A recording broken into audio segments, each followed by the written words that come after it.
हम आकाशवाणी के cotton city channel Suratgarh से बोल रहे हैं। लीजिए सुनिए चिंतन।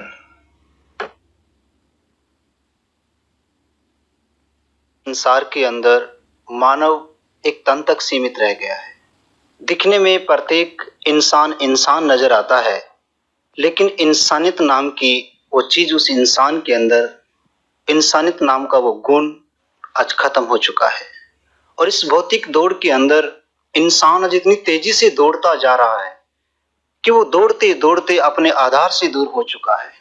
और हमारे संत महापुरुष इस बात पे जोर देते हैं कि जब एक इंसान अपने आधार से टूटता है तो उसके जीवन के अंदर दुखों का आगमन होता है, और वो दुख इंसान अपने ही कर्मों के द्वारा भुगतता है, अपने ही कर्मों के आधार पर उन दुखों की प्राप्ति करता है। क्योंकि इंसान सच में सुख को जानता नहीं है। जब जब ये इंसानियत इस दुख के पड़ाव पे पहुंची, तब तब इस धरा के ऊपर एक ब्रह्मनिष्ठ उस ईश्वर को इस धरा के ऊपर अवतार धारण करना पड़ा, और फिर से उस मानव को उस ईश्वरीय सत्ता के साथ, अपने मूल के साथ जोड़ते हैं, जिससे आज का प्रत्येक इंसान दूर है। क्योंकि इंसान को शांति और समाज को क्रांति, आज इन दोनों पहलुओं की, इन दोनों चीजों की आवश्यकता है। इंसान सुख की खोज तो करता है, लेकिन उस सुख को जानता नहीं कि वो सुख है कहां।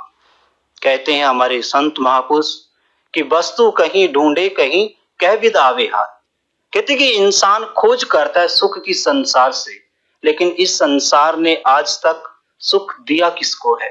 अगर आप बड़े से बड़े एक राजा को भी देखते हैं तो सम्राट भी दुखी है, एक निर्धन से निर्धन व्यक्ति भी दुखी है। इंसान की ये तृष्णा दुख का कारण बन चुकी है। और कहते कि जब तक इंसान अपने बारे में नहीं जानता, अपने आप को नहीं जान लेता है, तब तक वो सुखी नहीं हो सकता।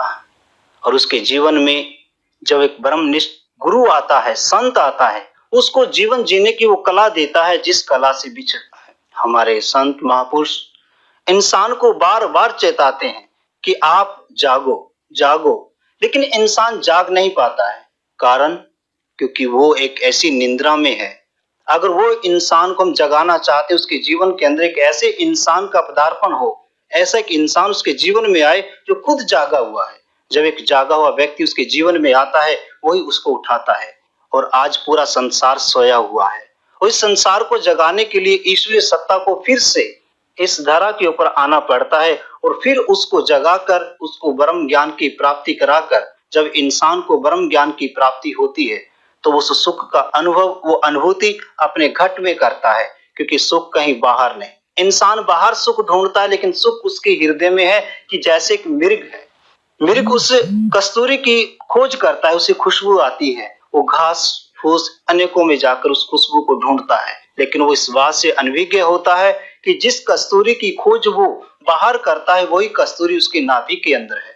और इसी खोज के अंदर वो एक दिन उस मौत को प्राप्त हो जाता है। इसीलिए हमारे संत महापुरुष कहते हैं, अगर आप सुखी होना चाहते हैं, आपको संत महापुरुषों के उसी मार्ग पे फिर आना पड़ेगा।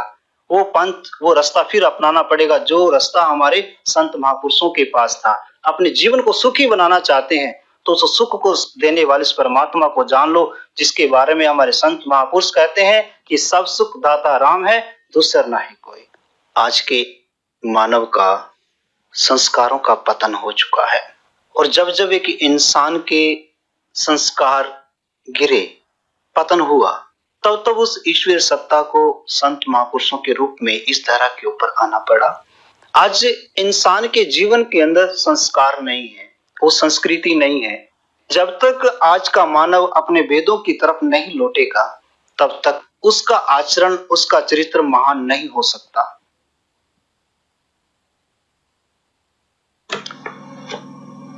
ये था आज का चिंतन। हम आकाशवाणी के कॉटन सिटी चैनल सूरतगढ़ से बोल रहे हैं।